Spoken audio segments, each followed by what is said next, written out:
Asalaamu calaykum waraxmatullaahi tacaala wabarakaatu. Kulanti wacan dhammaan saaxiibada ku xiran channelka Rajadii Fanka.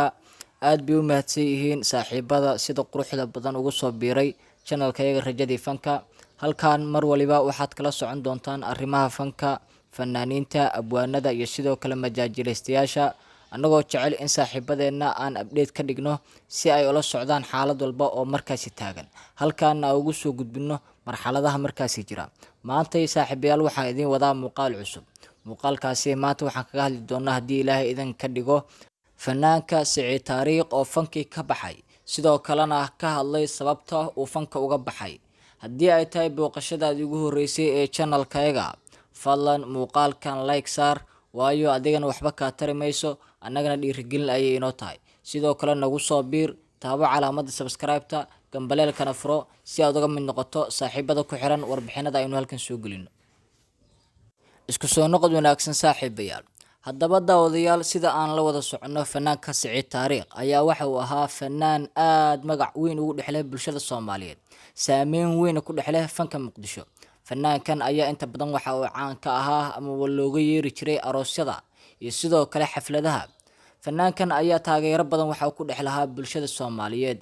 Ha ahaatee, waxa uu xalay cadeeyay in gabi ahaanba fankii uu isaga baxay, gabi ahaanna uu baneeyay isteejyadii ay indhaha badan kala socdeen.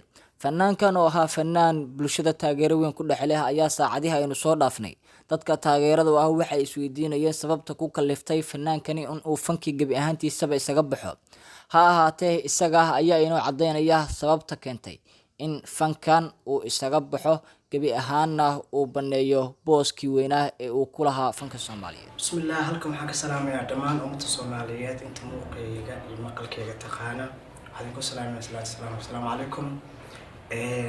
waxaan rabaa inaan arrin ani igu soo kordhay nafsiyan Siciid Taariikh ahaan inaan idin wadaago dhammaan ummadda Soomaaliyeed, dhammaan Soomaali weyn. waxaan rabaa arrintii aad igu ogeedeen ee fanka inaan soo gabagabeeyey gabi ahaantiisa waan iskaga baxay. runaantii arrintaas go-aankaasna waxaan rabtaa inaan ku dhaqaaqo. runaantii aad ugu faraxsanahay, waan ku qanacsanahay. hanuunkana Rabbi baa iskale, Ilaahay ayaa mahadis kale u sugnaatay. waxaan halkan dhammaan ugu mahadcelinayaa abtiyaasha iyo waalidiinta iyo hooyaday aabahay. mar walba waan ka codsan jirin inay duceeyaan. aad maaragtay runaantii iyagana ku farxi doonaan inta wanaagga jecel. runaantii anu aad ugu faraxsanahay.